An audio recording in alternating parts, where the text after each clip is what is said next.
오늘 우리에게 주시는 하나님의 말씀은 사도행전 14장 19절부터 22절까지입니다.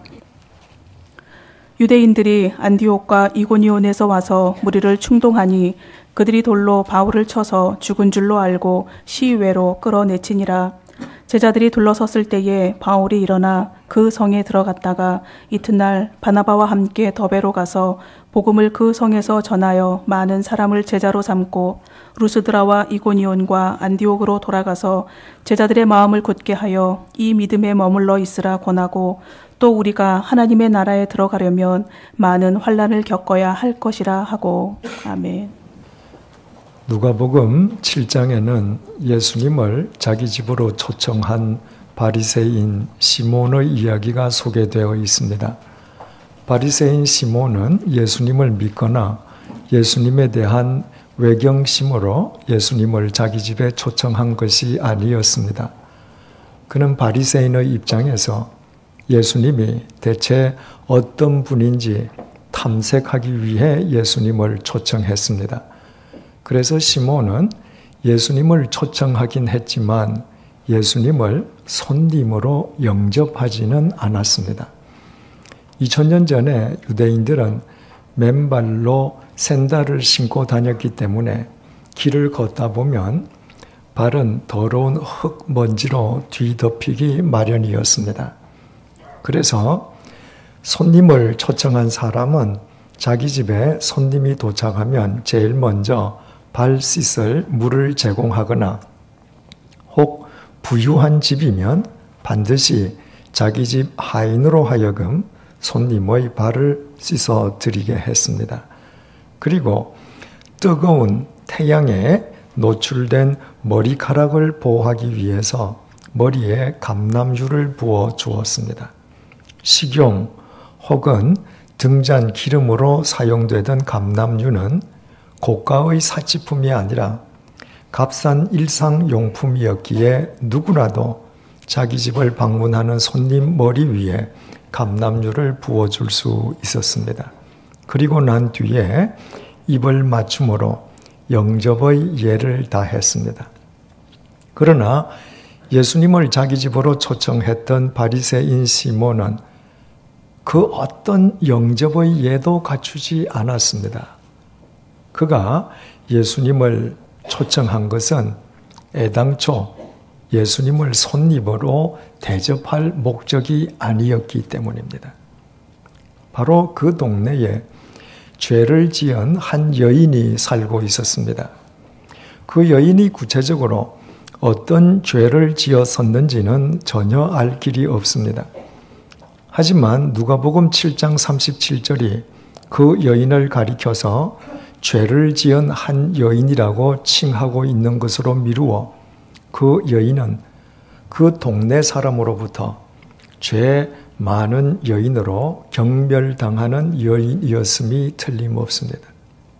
그 죄 많은 여인이 예수님께서 자기 동네에 오셔서 시몬의 집에 앉아 계신다는 소문을 들었습니다. 그 여인은 즉시 향유가 들어있는 옥합을 들고 예수님을 찾아갔습니다. 향유는 값싼 대중용품인 감람유와는 달리 고가의 제품이었습니다. 향유가 고가품이었기에 향유를 담는 그릇 또한 고가의 옥합이었습니다. 향유가 든 옥합을 들고 예수님을 찾아간 그 죄 많은 여인은 예수님의 발밑에 엎드려서 흐느끼면서 자신의 눈물로 예수님의 발을 씻겨드리고 자기 머리카락으로 예수님의 발을 닦아드렸습니다. 그리고 예수님의 발에 입을 맞춘 뒤에 감히 일어서서 예수님을 내려다보며 예수님의 머리에 향유를 부을 엄두조차 내지 않고 여전히 엎드린 채 옥합을 깨트려서 향유를 예수님의 발에 부어드렸습니다. 예수님을 탐색하기 위해서 자기 집에 청한 바리새인 시몬이 그 광경을 놓칠 리가 없었습니다. 그 광경을 본 시몬은 회심의 미소를 지으면서 마음속으로 단정했습니다. 이 예수라는 사람은 선지자가 아니로구나. 만약에 선지자라면 자기에게 다가온 여자가 얼마나 죄 많은 여인인지를 먼저 알아보고 마땅히 물리쳤어야 함에도 불구하고 여자가 발에 향유를 붓는 것까지 그대로 내버려 두다니 선지자가 아닌 것이 분명하구나. 2000년 전에 바리새인들은 자신들의 의를 과시하기 위해서 또는 죄인들의 죄의 부정을 타지 않기 위해서 죄인이라고 단정한 사람들과는 아예 상종도 하지 않았습니다. 그러므로 시몬이 예수님을 가리켜서 선지자가 아니라고 단정한 것은 바리새인인 그의 입장에서 보면 대단히 타당한 판정이었습니다. 그러나 시몬은 마음속으로만 그렇게 생각했을 뿐 자신의 생각을 겉으로 내색하지는 않았습니다. 단지 마음속으로만 예수님이 선지자가 아니라고 단정했을 뿐이었습니다. 하지만 시몬의 마음을 꿰뚫어 보신 예수님께서 시몬에게 이런 질문을 던지셨습니다. 누가복음 7장 41절에서 42절의 증언입니다. 빚주는 사람에게 빚진 자가 둘이 있어 하나는 500데나리온을 졌고 하나는 50데나리온을 졌는데 갚을 것이 없으므로 둘 다 탕감하여 주었으니 둘 중에 누가 그를 더 사랑하겠느냐? 한 데나리온은 근로자 한 명의 하루분 임금에 해당하는 금액이었습니다. 바리새인 시몬은 50데나리온을 탕감받은 사람의 10배에 해당하는 500데나리온의 빚을 탕감받은 사람이 체주를 더 사랑할 것이라고 대답했습니다. 시몬은 그렇게 대답은 하면서도 왜 예수님께서 삼척동자라도 다 알 수 있는 이런 질문을 하는지 그 질문의 의도 자체를 이해하지는 못했습니다. 시몬의 답변을 들으신 예수님께서는 시몬으로 하여금 죄 많은 여인을 주목하게 하시면서 시몬에게 이렇게 말씀하셨습니다. 누가복음 7장 44절에서 47절입니다. 이 여자를 보느냐?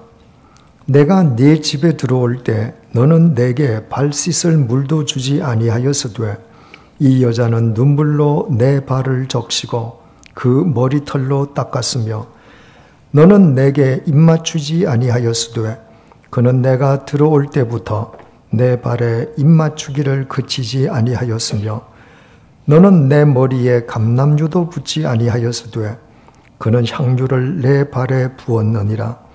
이러므로 내가 네게 말하노니 그의 많은 죄가 사하여졌도다. 이는 그의 사랑함이 많음이라. 사함을 받은 일이 적은 자는 적게 사랑하느니라.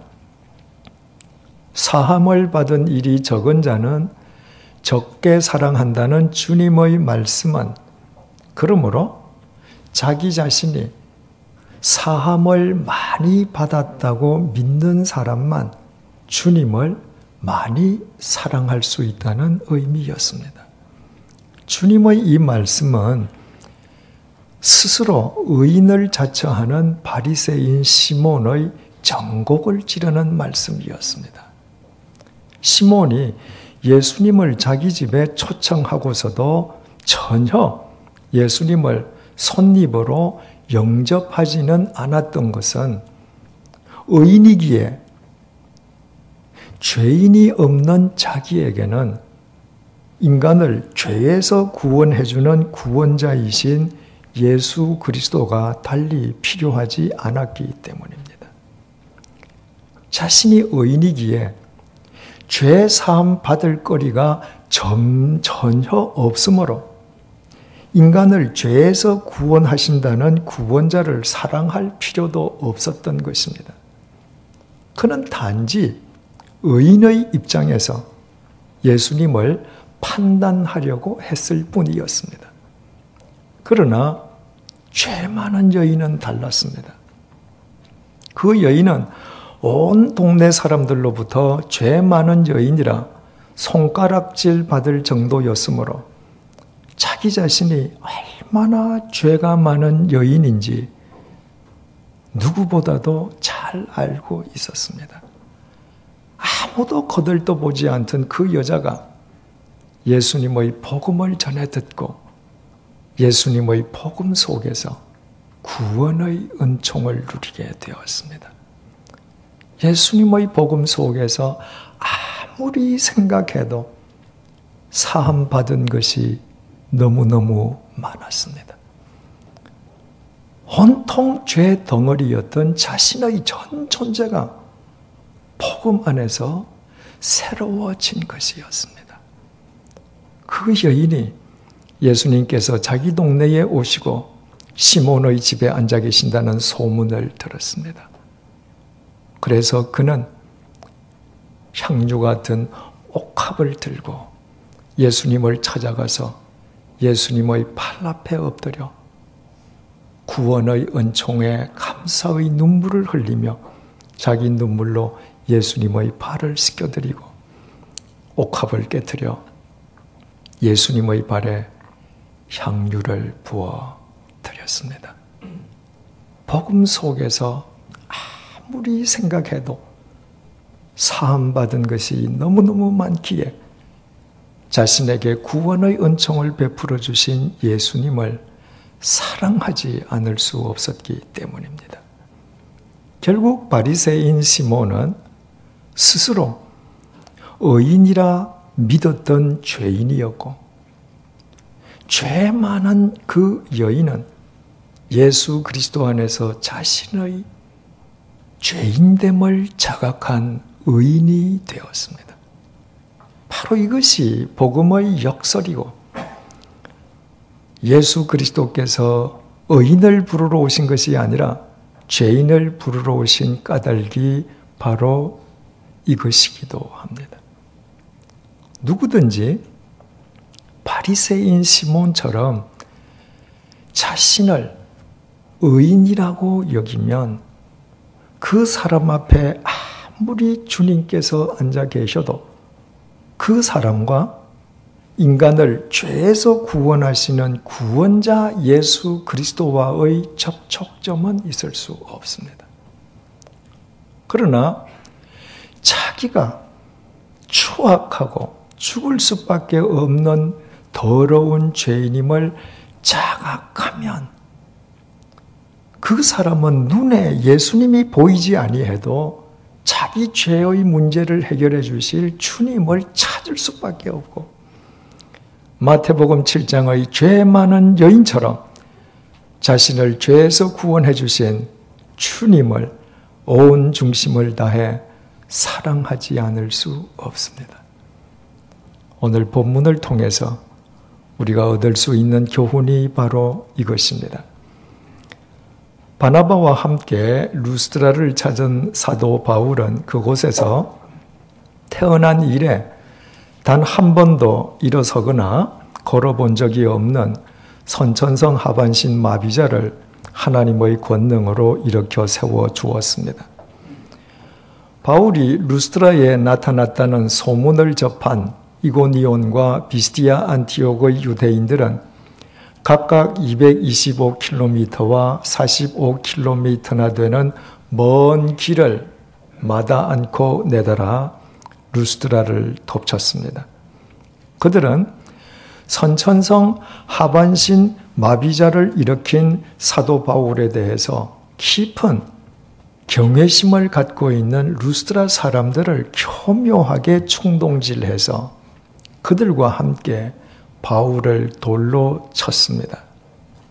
유대인의 율법은 성 안에서 사람을 돌로 치는 것을 언금하고 있지만 유대인들은 얼마나 급했든지 자신들의 율법을 스스로 어기면서 바울을 성 안에서 돌로 쳤습니다.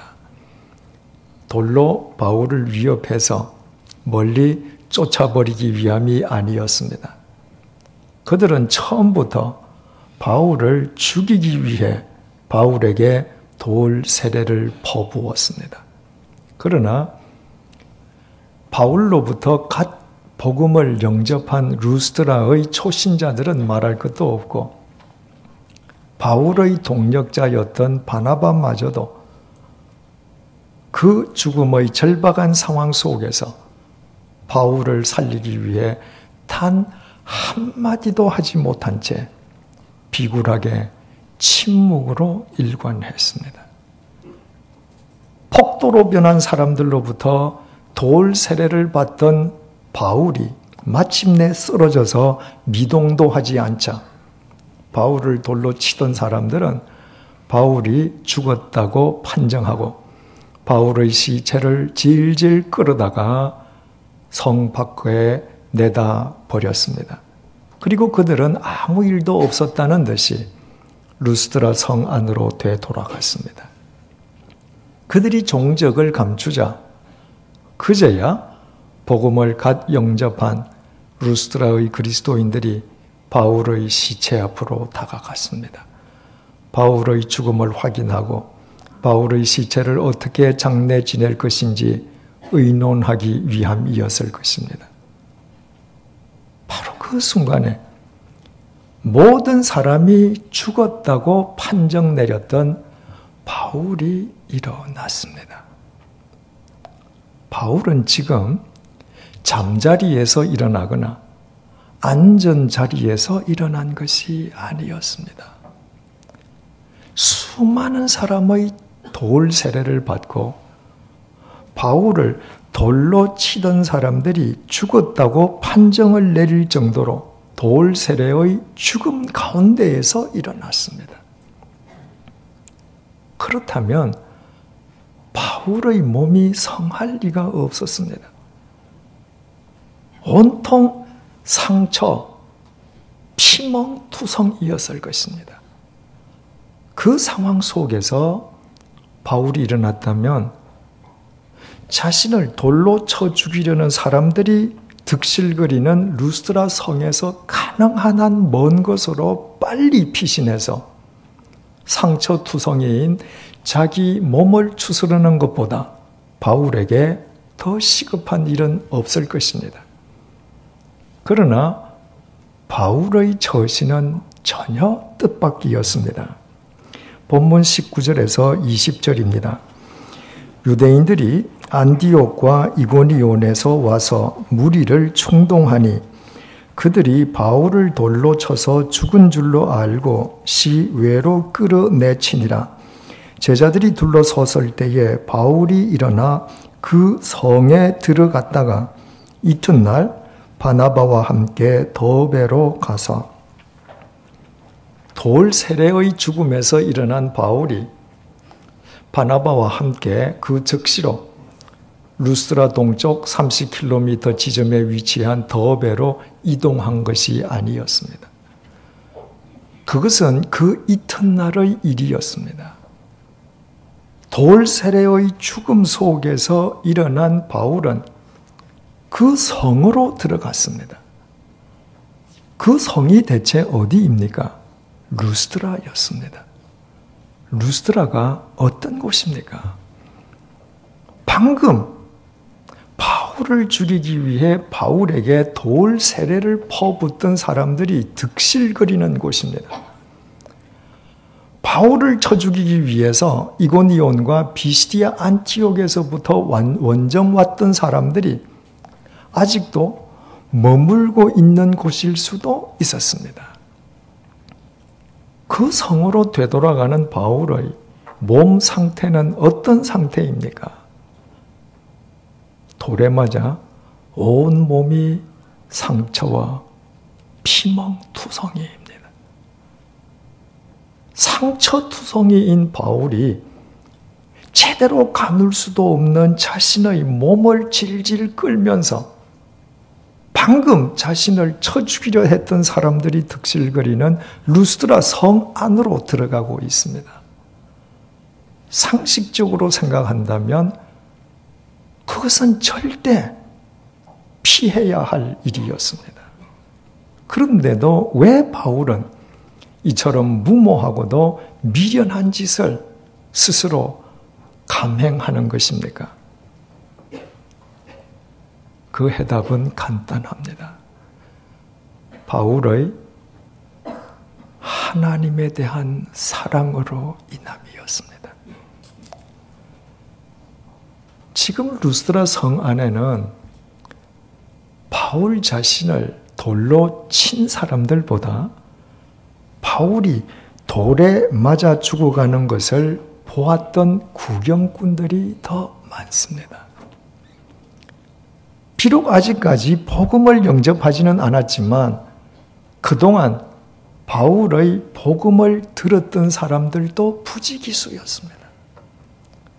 더욱이 선천성 하반신 마비자가 일어나서 걸어다니는 것을 온 루스드라 사람들이 다 보고 아는 터였습니다. 그런 상황 속에서 돌에 맞아서 죽은 시체로 질질 끌려나갔던 바울이 성 밖에서 설령 일어났다 할지라도 그대로 머나먼 곳으로 피신해 버렸더라면 그가 루스드라 성 안에서 루스드라 사람들에게 전한 복음은 허공에서 흔적도 없이 사라지고 말 것이요. 더욱이 선천성 하반신 마비자가 일어나서 걷게 된 것 역시 루스드라 사람들이 보기에는 우연의 산물일 수밖에 없을 것입니다. 돌 세례의 죽음 한가운데에서 주님의 은혜로 일어난 바울에게 그것은 도저히 용납할 수 없는 일이었습니다.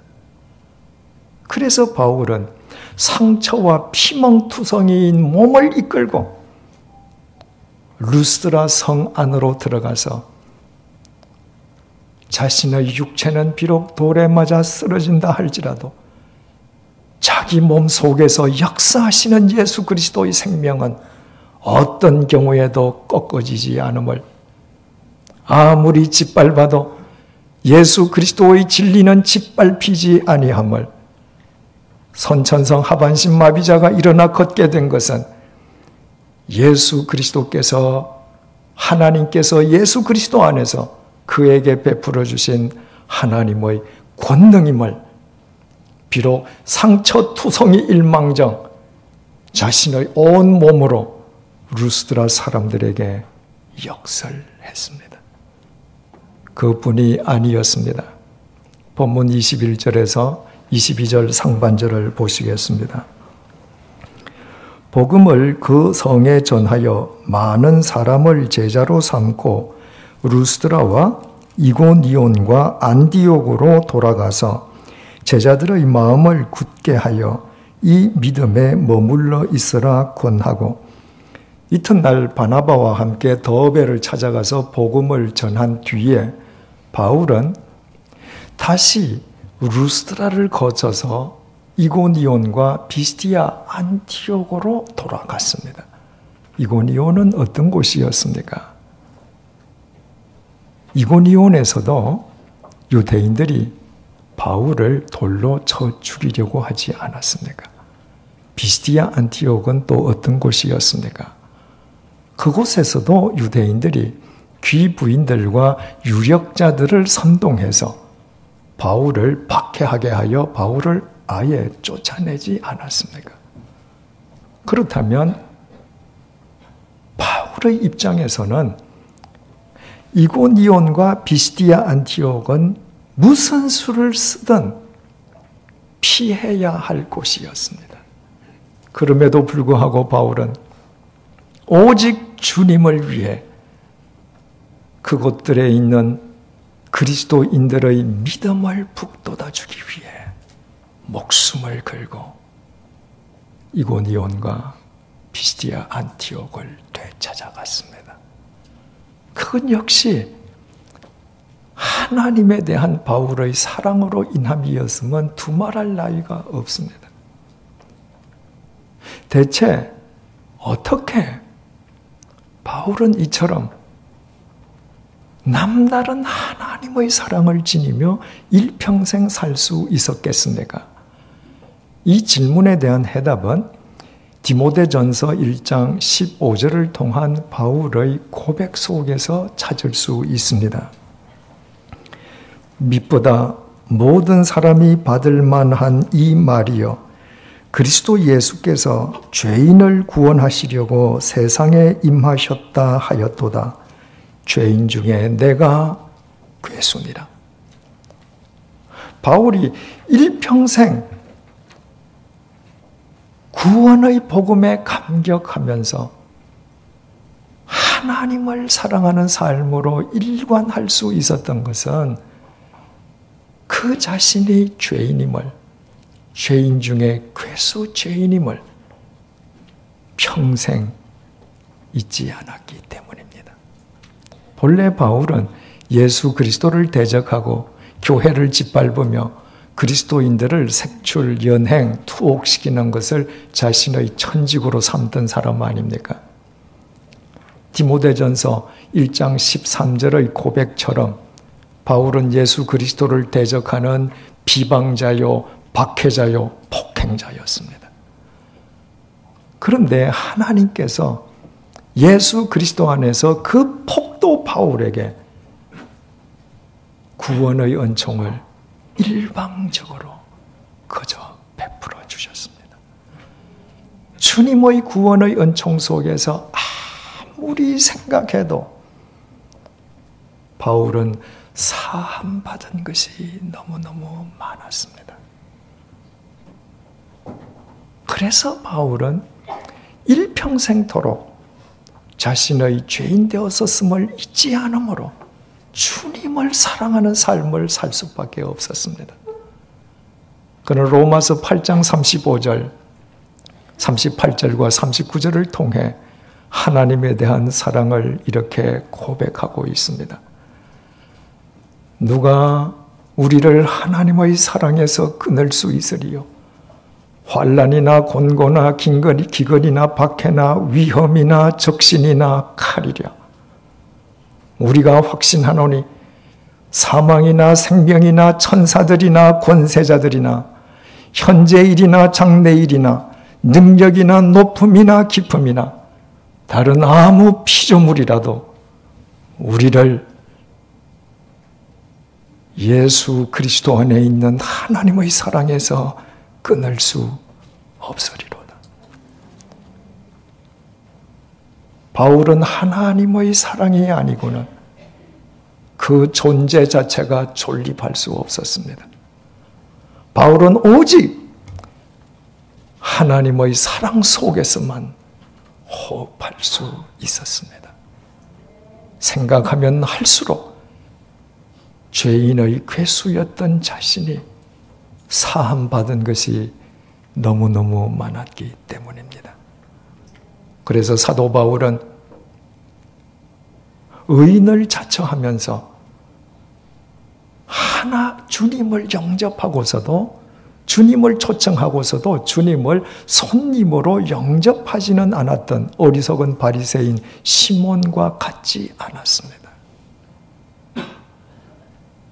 오히려 자신이 죄인임을 깨달아 자기에게 구원의 은총을 베풀어 주신 예수님을 찾아가서 눈물로 예수님의 발을 씻겨드리고 옥합을 깨트려 예수님의 발에 향유를 부어드렸던 그 죄 많은 여인처럼 사도 바울은 자기에게 구원의 은총을 베풀어 주신 주님에게 자기 생명의 옥합을 깨트려 자기의 사지백체를 온전히 주님께 드림으로 주님의 사랑에 보답했습니다.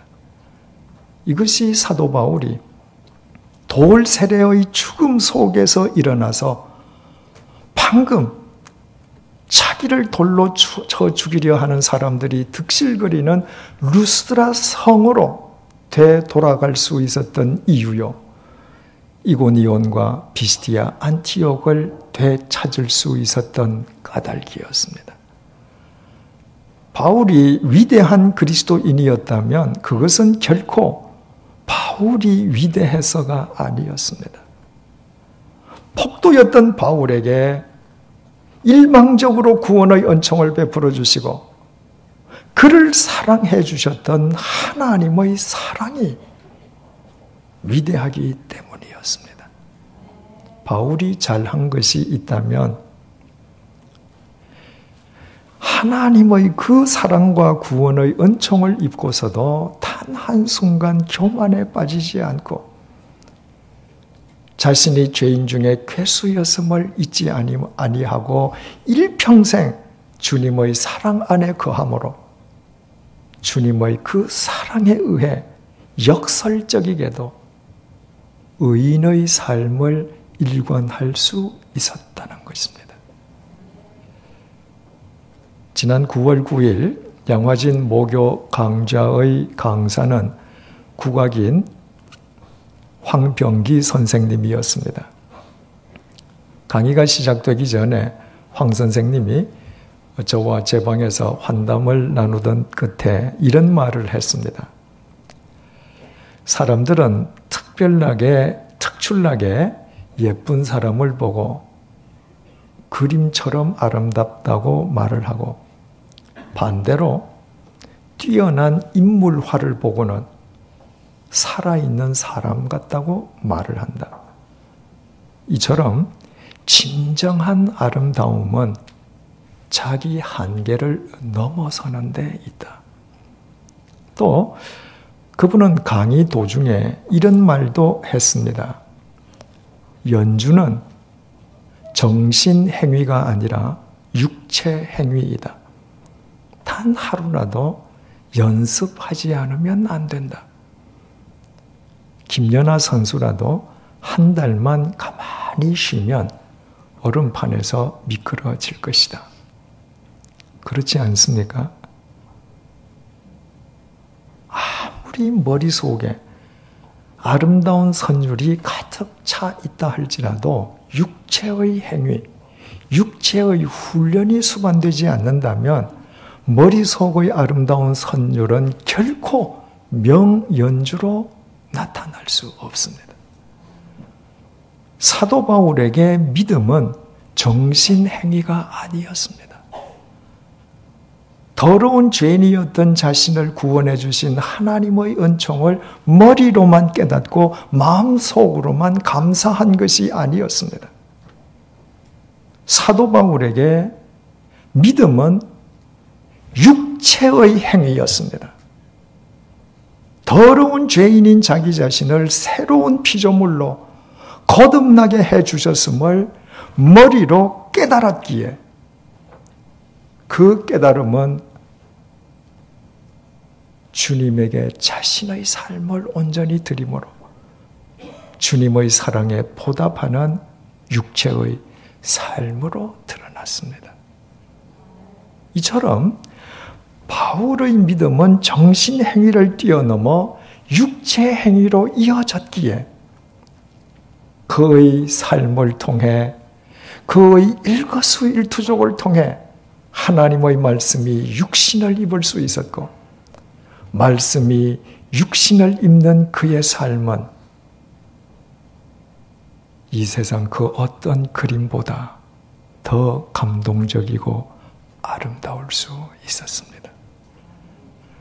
돌 세례의 죽음에서 일어난 바울이 방금 자신을 돌로 쳐 죽이려던 사람들로 득실거리는 루스드라 성을 향해서 오직 주님을 위해 다시 들어가는 모습보다 더 감동적인 명화를 어디에서 볼 수 있겠습니까?